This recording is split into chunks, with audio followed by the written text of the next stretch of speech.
The Turtle Room: Education, Conservation, Survival. So, it's an honor to be here. I've probably told everyone that already, that I feel that way. If I haven't, it's an honor to be here. I really love this. It's such a great opportunity to get out and chat with like-minded people, and maybe some people that aren't totally like-minded, but we're all in the same team. It's wonderful to be here. I want to start with a dedication. Can you hear me without it?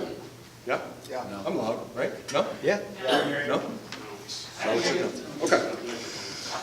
Dave Lee, a lot of people here knew him. I never had the opportunity to meet Dave Lee, but he is, I basically consider him, I definitely consider him my literary hero. Everything that guy wrote was pure gold, and it still stands up to this day. It's all amazing. This quote, in the end, you will see that it isn't the science or laws and regulations of agencies that save species, though they are important tools. It's the passion of individuals that understand the reality of situations and actually do the work that turns the tide. That's from his relatively still new book, Gulf Stream Chronicles. And I think that's a good microcosm for what we're doing here and why the work that the TTPG does is so important. Just as a bit of a disclaimer, I want to talk about some of my own experiences and then also opportunities, like that quote mentioned, that we have in front of us, and maybe perhaps how we might like to change our view of how we utilize those opportunities to help turtles in the best way. So we're nerds, right? We're like really big nerds, and people don't get us. So we're at work, and most of us don't work jobs just with turtles, right? It's a hobby for a lot of us here, and people just don't understand it. I work for a veterinary hospital, and they still don't get it either. So we spend a lot of time trying to justify who we are and why we're doing what we're doing, why we're pouring everything, why we are spending our rent money on turtles, why we are up all night on turtle Facebook pages, all that stuff that we do.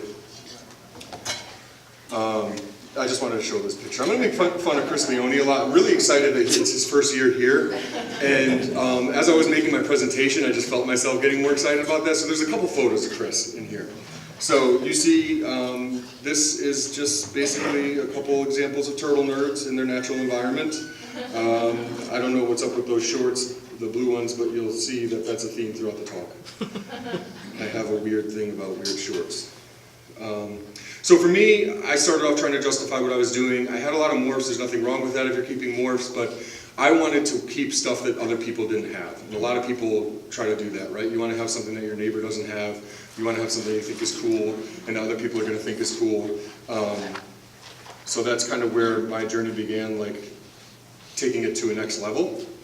I really like this one. I'm going to tell a couple stories about my wife really quickly. But you may be thinking, what is this weird slide with the mover guys? They look so creepy, but I was down in the basement one day, and some delivery men came in, and my wife caught me. She was my girlfriend at the time, but she caught me, well, my fiance, but she caught me telling them how much a turtle was worth. She's like, what the hell is wrong with you? These people, like, they're going to tell friends, like, word's going to get out, people are going to come in and break into our house and steal everything because you told them that a turtle's worth a lot. So it kind of goes that way too. And you'll see also as a theme that my wife is always right, and I never have a unique thought on my own without her giving it to me first. There she is, hashtag relationship goals. I was having a conversation with some friends several years ago, and she basically stopped in front of like two of my best friends in the world and basically called me out in front of everyone, as good turtle significant others do. And she challenged me, said, like, turtles are rare, you talk about that all the time. Why do you have anything that isn't part of something bigger? And that's where I started to first focus, like, I have limited opportunity to do something with my space, with my money, with my time, with my effort. How am I going to, rein it in and kind of make sense of what I'm doing and stop wasting time on whatever comes up at the next reptile show or whatever. Stop being reactive and start being proactive and make this all mean something, right? Quick aside, notice the shorts, but I wanted to tell this story because we're on our honeymoon, and this is why my wife is always right, but we're on our honeymoon, and we went to Punta Cana, and I wanted to see Trichemis decorata, the Hispanolan slider. Maybe it would cross the road when we're like driving to the resort or something, which the resort is not my idea, it's like more my wife's thing. I don't want to get waited on, I want to like be in the swamp, right? But anyway, they have these turtles right in the lobby, like, whoa, they're everywhere, oh my gosh, it's so amazing. So they feed them bread, okay, that's all they feed them, it's just balls of bread, and they look like they're doing great. But I know that that's wrong, so I start sneaking out like large amounts of lettuce in my pockets from the buffet. And the next day, after I start doing that, after my wife says, no, they're used to the bread, you're gonna kill them, there's a huge adult female slider floating at the surface dead that I killed with lettuce. So, no matter what, even when she's wrong, she's right. There's always, yeah, that's the theme. But it wasn't long after those conversations that you come to conservation, right? Like turtles are rare, and we can do something about it. We can work with other people, we can collaborate, and we can start to get involved in conservation, right? The difficult thing is that conservation is really complicated, and there are so many things that make it so, and that's why I think that what the TTPG does is so important, because it's saying that, and obviously there's a lot that's going on that does help conservation, but there are so many different angles that go into that, right? There's so many different viewpoints and arguments that can be made against any conservation effort. But preservation of species is pretty straightforward, and that's a really, really important thing. And it's much less complicated. It still is complicated, but it's less complicated. And there we go. So here's two examples. Who would ever smuggle, someone here probably knows, who would ever smuggle a sulcata into the United States at this point? Who would ever smuggle an Indian spotted pond turtle, thanks to the work that Mr. Hill has done? Like, it would be ridiculous to ever smuggle those species into the United States now, and that's because of the work that's been done to preserve the species. And it's a realistic goal. But I want to talk about the low-hanging fruit, and that's education. The picture on the right is Krispies talking to a classroom. The other picture is yours truly, chumming it up with some peeps at a nature center. But I think we see educators, a lot of times you see educators, they have like kind of one of everything. They have the iguana rescue, they have the sulcata rescue, they have one of this, one of that, there's a scorpion, and they go, and it's kind of about like educating people about a lot of stuff. But we all can be tremendous educators, even with the groups that we have. I specialize in really small species, right? Like I keep Spangleri and I keep spider tortoises and things like that. And when I go to do presentations, I do miss the fact that I don't have a large sulcata, but I cannot justify keeping a large sulcata in Connecticut, even if it was for education, right?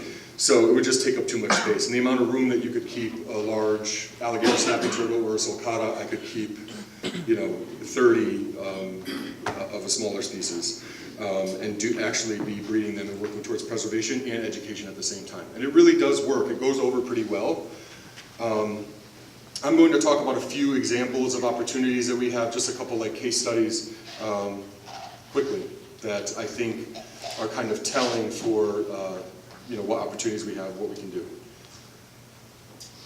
Cora flappa the Chinese yellow margin box turtle or snake-eating turtle. I really like that name a lot more. I just wanted to quickly touch on the taxon management group that Ray Farrell runs. I've been a part of that group for a long time, and I think, on paper and just in general, I think it's one of the best opportunities we have out there as private folks to get involved in something that's bigger than ourselves, that actually has goals, aspirations of, returning animals to the wild at some point.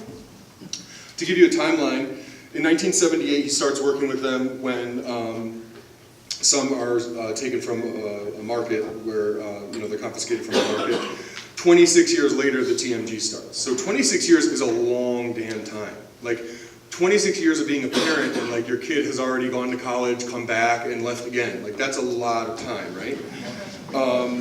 By 2007, there's important genetic work being done, and then by 2016, something else happens that I'll talk about in a moment. Keep you on edge. tons of discoveries and victories that happened through his work, through this project. He's produced himself 450 F1s. The goal is to take half of the F2s produced and possibly reintroduce them. There's been genetic testing, TSD stuff has come out of this, a whole bunch of different stuff. He's discovered, he has a theory on why gender bias in captivity is the way that it is. Just lots of really, really cool stuff. And I sit on the emails, and I don't know if anyone's a part of it, but I sit on the emails and I see people giving him such a hard time. And he didn't ask me to do this, let me just tell you, but I've always wanted to kind of talk about this and touch on this. Giving him such a hard time about the 2 times a year that they just have to send him measurements on the turtles. And right now, roughly 250 of the 450 are still accounted for. So people were willing to take free turtles as part of this really big project, but then they sell the notched turtles at shows and all sorts of things. So this is an opportunity for people to do something real, and they're not taking it seriously. And he would take them back, you know, all that sort of thing. So I think that's a really great project that shows kind of the opportunity that we have to get involved and do something. But I think that it doesn't always necessarily work out, and that's my Dave Lee-esque challenge to everybody, to kind of keep that in mind and do everything you can to uphold your end of the bargain and try to work with people who aren't doing that, because we all, like, the people here, like, we're pretty plugged in as a group, right? Like, we touch everybody in the turtle world, this group. This was just something that he had mentioned to me. It's not just raising and breeding animals to make sure they don't go extinct. You need to learn about all the other things, and he's talking about all the things that came out of the work with that group. The stuff that can be used as education to help everyone here when they're trying to breed Chlorophyllum marginatus so that species doesn't have to be smuggled anymore. A couple other just quick case studies. Pelusius nanus. Where's Keith? Hey, congratulations, just hatched some, right? It's awesome. I kept some of them. It went horribly. It was the worst. Like, not for me, like, I love them, but it just, you know, sometimes you take something on and it doesn't always go well, freak things happen. Let's just say those turtles didn't end up doing that well. And I wrote for the Batager in 2015 about the experience, and also our partner at the Turtle Room had bred them, so I wrote about that experience as well. I still get contacted to this day, people asking about that species, because there's really nothing out there on them. So that was a great opportunity to, you know, provide education based on just what natural history was out there, and just to spread, like, the message, information that people could get, and a lot of people are using it. This is a species that's being imported, and maybe, you know, it helps them get an idea of, you know, where they should go with the project from a guy who killed the turtles. But the point is that, you know, the breeding didn't necessarily help the species, but spreading the message did. And I'm not scared to tell you that it didn't work out, because it's important for people to hear. The angulated tortoise is a tortoise that is still being imported quite a bit for how rare and expensive it is. Like, it is available, and a lot of people have kept it, and not a lot of people have been able to breed it.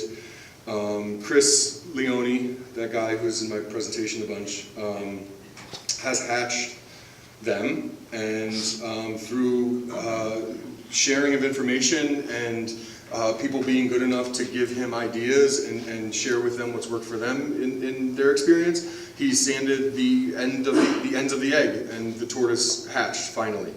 So that's, you know, something. This is a species that doesn't necessarily need conservation help at this point. I mean, it's all arguable, obviously, right? But it's a relatively common species.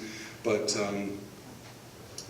that information will be huge in adding to the preservation, hopefully making it so that we can have some preservation of the species, so that maybe people are buying captive bred instead of continuing to import, not smuggle. Big difference. These critically endangered moremis, Anamensis and nigricans, the Vietnamese pond turtle and the plain tongue river turtle. 2 species that, like, nobody wants anymore. Towards the latter end of 2015 and the beginning of 2016, their price was astronomical, thanks to the Asian market that kind of sets the tone for that.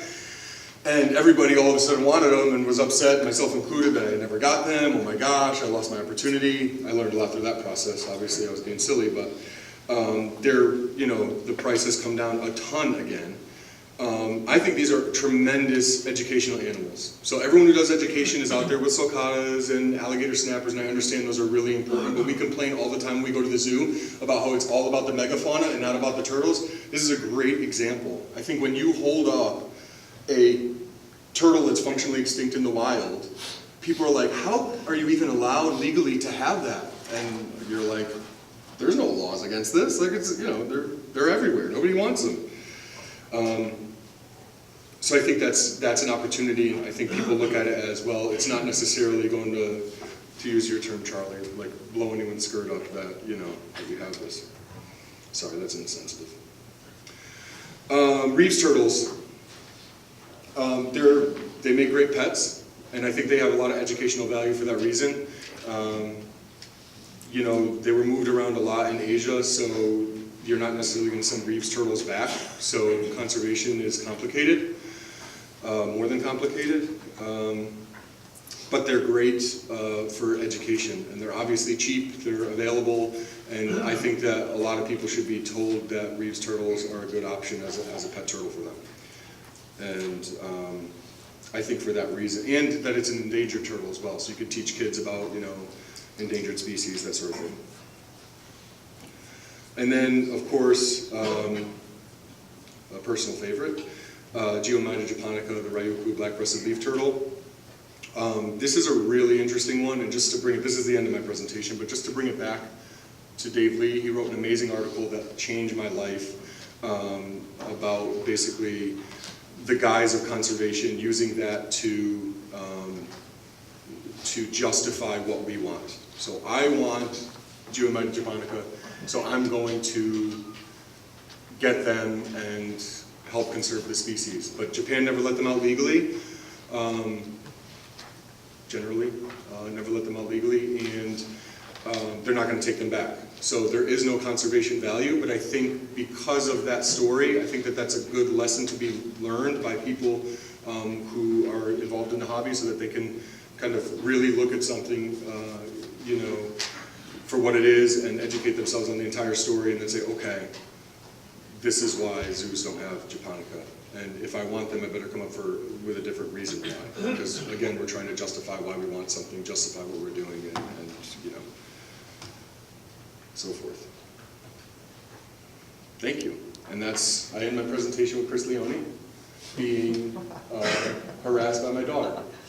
And I'll tell you something, as far as education, her being able to go to Garden State Tortoise and him opening up his home, and Andrew opening up his home yesterday to us, like, that's what it's all about. And I think a lot of times we get hung up on the negative and, kind of some of the interpersonal conflicts that pop up and things like that. But what an amazing thing to be able to do for a little girl or for a little boy. Andrew, thank you for letting me visit yesterday. I appreciate it. Thank you guys so much.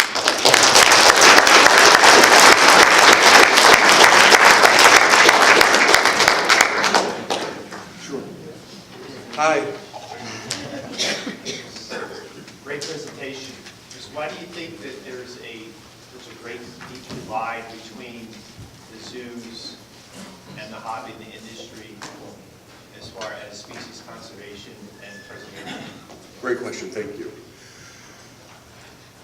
There really is, and I think it's because, like, generally they don't trust us because they've been burned before, sort of thing. That's been my experience. I'm the only private person in the Spangler-Eye stud book, and I had to beg my way onto it over the course of several months because I felt like there was an opportunity to really do something. Like, we're producing quite a few Spangler-Eye. I don't want to just sell them. Like, I want them to be a part of something that I feel is important. And Rick Hefner at the Denver Zoo, who was running the stud book at the time, was very adamant and open with me about, I've been burned before, and I don't know you. How do I know you're not just going to disappear? That sort of thing. And they're not always necessarily up on what we're doing either. They might not know what the turtle room is. They might not know what turtle source is. So they might feel like you're just going to disappear and skip town and take the animals, and then their stud book is in disarray. And it happens a lot. You could speak to that as somebody who has a stud book, but don't. I won't. Yeah. Anything else? Thanks, guys. For more information on this and other exciting Kelownian species, visit theturtleroom.com. Check back every Monday night for new videos from the Turtle Room.